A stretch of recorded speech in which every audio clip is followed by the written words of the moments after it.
తాకట్లో ఉన్న మీ బంగారాన్ని విడిపించి ఆ రోజు ఆన్లైన్ రేటుకి కొంటాం. Sharma gold company. నా బిడ్డలు తోడుకొని పోయి ఆడే చదివించుకో.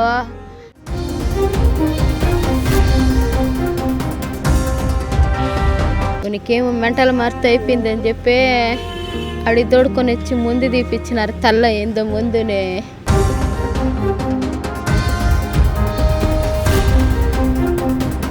చేసి ఆ బాయిలో తోసినాడు.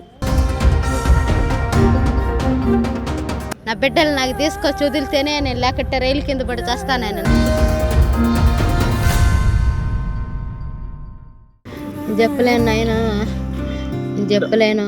చంద్రగిరి నియోజకవర్గం పాకాల మండలంలో దారుణమైనటువంటి ఘటన చోటు చేసుకుంది. ఒక భర్త భార్యతో పాటు ఇద్దరు పిల్లలని బావిలో తోసి అతి దారుణంగా చంపి తాను కూడా గొంతు కోసి ఆత్మహత్య యత్నం చేసుకున్నాడు.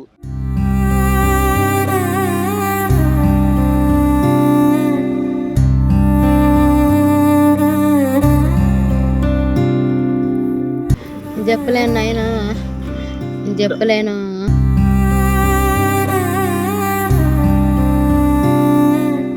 మొత్తానికి అతను ప్రాణాలతో బయటపడ్డారు, కానీ ఈ ముగ్గురు కూడా ప్రాణాలు కోల్పోయినటువంటి పరిస్థితి. బంధువులంతా కూడా తిరుపతి రుయా ఆసుపత్రి వద్ద ఆవేదన వ్యక్తం చేస్తున్నారు. ఎంతో అల్లారు ముద్దుగా పెంచుకున్నటువంటి చిన్న పిల్లలు ఇవాళ విగత జీవులుగా కనిపిస్తుండడంతో వాళ్ళంతా కూడా తీవ్ర భావోద్వేగానికి గురవుతున్నటువంటి పరిస్థితి.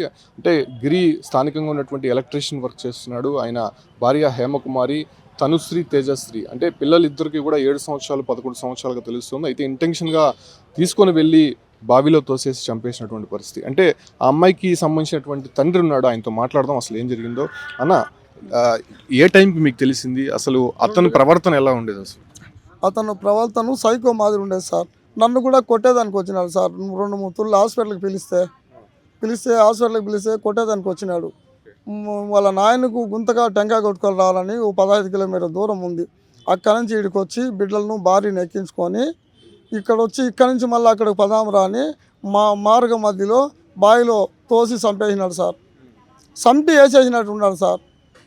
ఇది సార్ జరిగింది. సైకో మాదిరి అయిపోయినాడు సార్ వాడు. అంటే ఇంతకు ముందు ఏదైనా భార్యాభర్తలు గొడవలు కానీ అలాంటివి ఏదైనా ఉండేదా? మామూలుగా వాడు గృహ హింస పెడతా అన్నాడు సార్ ఆ బిడ్డను. నాకు ఇంత డబ్బులు దా, మీ నాయన దగ్గర ఉంది, అట్లా ఇట్లా అని. నేను కూలి చేసుకున్నాడు సార్. ఒకసారి 25,000 ఇచ్చిన, ఒకసారి 10,000 ఇచ్చిన, ఒకసారి 4,000 5,000 ఇస్తానే ఉండాలి సార్. నేను కూలికి పోయేవాడిని కాబట్టి వాడు ఈ మా గృహహింస చేస్తూ ఉండి ఇప్పుడు 1.5 నెల అయింది సార్ డ్యూటీకి పోయి. ఈ 1.5 నెల కాడ నుంచి ఆమెను ఎక్కువ గోకే పని బట్టి ఈ మాదిరి ఇట్లా వేసుకునేసి వాళ్ళు సైకో అయిపోయి చంపేసినాడు సార్ బిడ్డలను భార్యను కూడా. నా బిడ్డలు చక్రవర్తి బిడ్డలు సార్, బంగారు బిడ్డలు సార్. నా బిడ్డలు నేనే సాగినా సార్. నా కూతుర్ని ఆ బిడ్డలను కూడా నేనే సాగినా సార్. వాడు సరిగా చూసేవాడు కదా, ఎప్పుడు కొడతానే ఉంటాడు సార్ ఆ బిడ్డలు. అమ్మాయి ఎప్పుడైనా చెప్పేదా ఈ రకంగా చేస్తున్నాడు అనేసి అని చెప్పి? మా అమ్మాయి అప్పుడప్పుడు చెప్తుంది సార్, ఫోన్లు గిల్లు చేస్తుంది, చెప్తాది. చెప్పినా కూడా నేను ఎందుకు చెప్పినా, ఎక్కడ చెప్పినా మళ్ళా కొడతాడు సార్. ఇట్లంతా చేసి వాడు అతి దారుణంగా చంపినాడు సార్. సైకో మాదిరి అయిపోయినాడు సార్ వాడు. అంటే నిన్న మధ్యాహ్నం పగటి పూటే తీసుకెళ్ళాడు కదా, అంటే అప్పుడు ఎవరు లేరా అక్కడ? అక్కడ కొంచెం మార్గ మధ్యం సార్. అక్కడ భూములు ఉన్నాయి కానీ ఇండ్లు లేవు సార్. కొంచెము అడవి తల వస్తుంది అక్కడ. పల్లీలన్నీ దాటుకొని మళ్ళీ రోడ్డు పక్కనే బావి వస్తుంది. ఆ బావిలో వీళ్ళను బిడ్డలను కొట్టి వాళ్ళను ఎక్కువగా ప్రాణాపాయం వచ్చాడుగా కొట్టేసి ఎత్తి బావిలో వేసినాడు. ఈమెను అతి దారుణంగా కొట్టి ఎంటికి చిందరబందరు చేసి ఆ బావిలో తోసినాడు. అట్లే చచ్చిపోయింది సార్. ఇది సార్ జరిగి ఉండేది. అతను కూడా ఆత్మహత్య చేసుకున్నాడు. మనుషులు వచ్చిన తర్వాత నా దగ్గరికి వచ్చినారంటే అక్కడ స్థానికులు వచ్చిన తర్వాత నా దగ్గరికి వస్తే నేను కూడా కోసుకుంటానని కొంచెం ఇక్కడ కోసుకున్నాడు సార్, ఊరికెట్లా. అంతేగాని అది పెద్ద దెబ్బ కాదు, ఏమీ కాదు సార్. అతను బాగానే ఉన్నాడు సార్. స్టేషన్లో వేసినారంట పాకాల్లో. అది సార్. బావిలో తోసే ముందు వీళ్ళని కొట్టాడు అతను. కొట్టినాడు సార్. దెబ్బలు ఉన్నాయి సార్ బిడ్డలకు తల్లికి ఇద్దరికి ముగ్గురికి దెబ్బలు ఉన్నాయి. మంచి బిడ్డలు సార్, సూపర్ అట్లా బిడ్డలు సార్. నేనే సాకినా సార్ ఆ బిడ్డలను.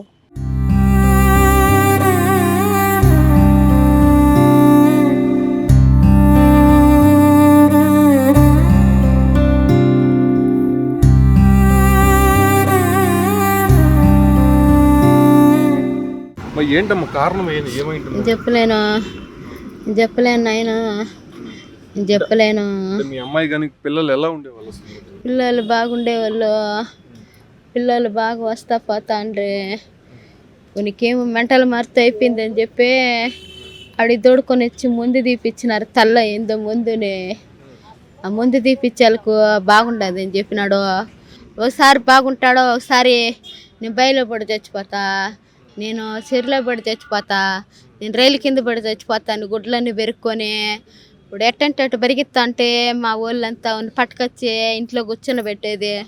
వాళ్ళు లేసిపోతా అంటే ఆడన్న మంత్రగాయని దిగి దొడుకొని పోయి మంత్రించుకొచ్చినారు. ఆయన ఫోన్లో మంత్రిస్తే వాడు గమ్మునే కొనుక్కున్నాడు.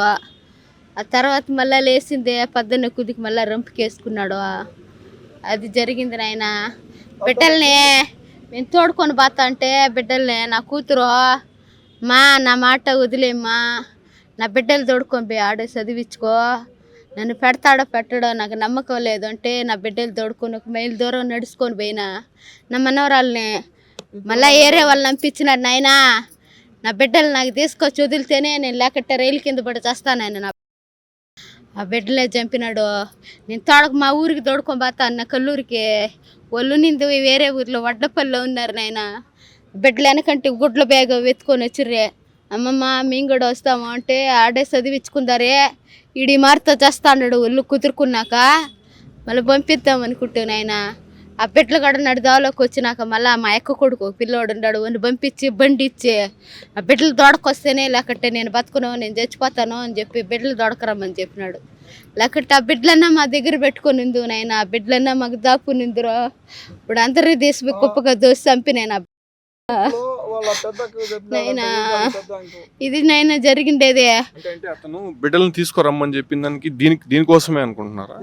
దీనికోసమో ఇంకోసమో చెప్పినాడు.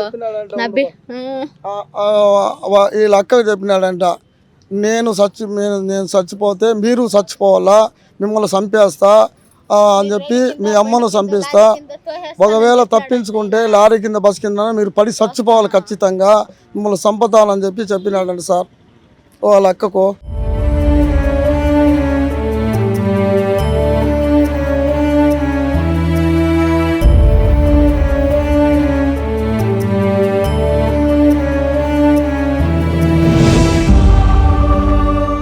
ఫైనల్గా ఏం కోరుకుంటున్నారు? అంటే అతనికి సంబంధించిన తల్లిదండ్రులు ఎవరైనా ఉన్నారా? వాళ్ళు ఏమన్నా పట్టించుకునే పరిస్థితి ఉందా? ఎవరు పట్టించుకున్న వాళ్ళ మీదకి పోతున్నాడు. కుట్టేదానికే మా అన్న ఒకడు ఉన్నాడు, తొన్న పుట్టినన్న, మా అల్లుడు ఉన్నాడు, మా ఎక్కునిందే. వాళ్ళని ఎట్టంటే అట్ట మాట్లాడినాడు. ఈయన అడిగితే ఈయన కొట్టేదానికి వచ్చినాడు, వాళ్ళని అడిగితే వాళ్ళు కొట్టేదానికి వచ్చినారు. మీరేమో నాకేమో చేసేసినారని వాళ్ళ మీదకే పోయినాడు. అంటే అతను మానసిక పరిస్థితి బాలే కదా, మళ్ళీ పిల్లల్ని భార్యని ఎందుకు అతని దగ్గర పెట్టారు? ఎట్ట దొడికిపోయినాడో ఏమో. కొంచెంసేపు బాగుంటాడో, కొంచెంసేపు మళ్ళీ బాగా తప్పిపోతాడు, అట్టుంటాడు. కొంచెంసేపు మెంటల్గా మాట్లాడతాడు, కొంచెంసేపు బాగా మాట్లాడతాడు. ఇటు బాగుండాడని ఇల్లు మా నాయన చచ్చిపోయి 10 ఏళ్ళు అయింది. ఆ గుంతకాడి టెంకాయ కొట్టుకోరావాలని చెప్పి బిడ్డల్ని భార్యని బాగా మన నవ్వుతా మాట్లాడుకుంటా తోడుకోపోయినాడంట.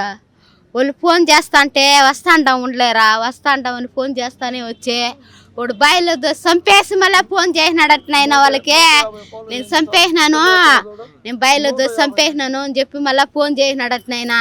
అరకోళ్ళు మా ఊరు, ఆ ఊరు వాళ్ళంతా తారాడుకుంటా ఎత్తుక్కుంటా వస్తే పలానా చోటని తెలక ఇది ఆలస్యం వాళ్ళకి ఎప్పుడు దోశ చంపినాడో వాళ్ళు చచ్చిపోయినారు. చంపేసిన తర్వాత ఎవరికి ఫోన్ చేసినాడంటే ఎవరికో ఆ ఊరు వాళ్ళకి నాకు తెలీదు. ఎవరికి ఫోన్ చేసినాడో, నా ఇల్లుడు ఉన్నాడు, ఎవరు ఉండారు ఎవరికి చేశాడన్నా? ఎవరికి చేసినాడో మాకు తెలియదు సార్. చంపేసి ఎవరికో ఫోన్ చేసినాడు. వాళ్ళు మళ్ళీ మా అల్లుడికి ఫోన్ చేసినారు. మా అల్లుడు మాకు ఫోన్ చేసినాడు. నేను పొలం కాడ పని చేస్తూ ఉండి 1 గంటకి ఇంటికి వచ్చినా సార్. 1:45కు నాకు తెలిసింది. మేము అక్కడికి వచ్చే కొంతకి 2:15 అట్లా అయింది సార్. వెనకంటేనే వచ్చేసినాం మేము కూడా. ఇది సార్ ఆ వరకే బిడ్డలు చచ్చిపోయినారు. ఒక భార్య బిడ్డ దొరికినారు, ఒక బిడ్డ దొరకలా. మళ్ళీ ఒక సాయంత్రం 6 గంటలకు దొరికింది సార్ ఆ బిడ్డ. 2-3 మట్లు నీళ్ళు ఉంటాయని చెప్తారు సార్. ఏం కోరుకున్నా వన్ని చంపేయాలా, వన్ని భూమి మీద పెట్టకూడదు, వన్ని ఎత్తి వాళ్ళతో పాటు కేసేయాలా. నాకు అదే కోరిక. నాకు వాడు భూమి మీద బతకూడదు. నా బిడ్డలు నా తమ్ముడు నాయనా, నా తమ్ముడు వాడు భూమి మీద బతకూడదు. కొన్ని భూమి మీద పెట్టకూడదు. గిరికి సంబంధించినటువంటి అత్త మామ, అదే రకంగానే వీళ్ళ కూతురే హేమకుమారి, ఆమె చనిపోయినటువంటి పరిస్థితి. ఇద్దరు పిల్లలు కూడా చనిపోయారు. ప్రస్తుతం తిరుపతి రుయా ఆసుపత్రి వద్ద కుటుంబ సభ్యులు భాగోద్వేగం మనం చూస్తున్నాం. పెద్ద ఎత్తున బంధువులంతా కూడా ఇక్కడికి చేరుకొని వాళ్ళ పోస్ట్మార్టం నిమిత్తం లోపలికి బాడీస్ అయితే తీసుకువెళ్ళినటువంటి పరిస్థితి. అయితే కంప్లీట్గా మనం చూస్తున్నాం, అతను ఇంటెన్షన్గానే చంపి అతను వేరే వాళ్ళకి ఫోన్ చేశాడు, అతను ఊరికే యాక్ట్ చేయడానికి లైట్గా గొంతు కోసుకున్నాడనే విషయాలు మాత్రం చెప్తున్నారు. సో కంప్లీట్గా అటు కుటుంబ సభ్యులు చూడు ఏ రకంగా రోధిస్తున్నారో. అయితే ఈ ఒక్క ఘటనతో ఒక్కసారిగా చంద్రగిరి నియోజకవర్గం పాకాల మండలం మొత్తం కూడా షాక్కు గురైంది. అసలు ముగ్గురు ఒకేసారిగా బావిలో చనిపోవడం, సవాలుగా కనిపించడం, అదే రకంగానే ఈయన ఒక్కసారిగా గొంతు కోసుకుని ఆత్మహత్యాయత్నానికి పాల్పడడంతో ఆ ప్రాంతం అంతా కూడా విషాద చాలా అమ్ముకున్నాయి. ప్రస్తుతం పోస్ట్మార్టం నిమిత్తం తిరుపతి రుయా ఆసుపత్రికి మృతదేహాలను తరలించారు. సో బంధువుల ఆర్తనాదాలతో తిరుపతి రుయా ఆసుపత్రి మొత్తం కూడా కొంత భావోద్వేగానికి గురవుతున్నటువంటి పరిస్థితి తిరుపతిలో కనిపిస్తుంది.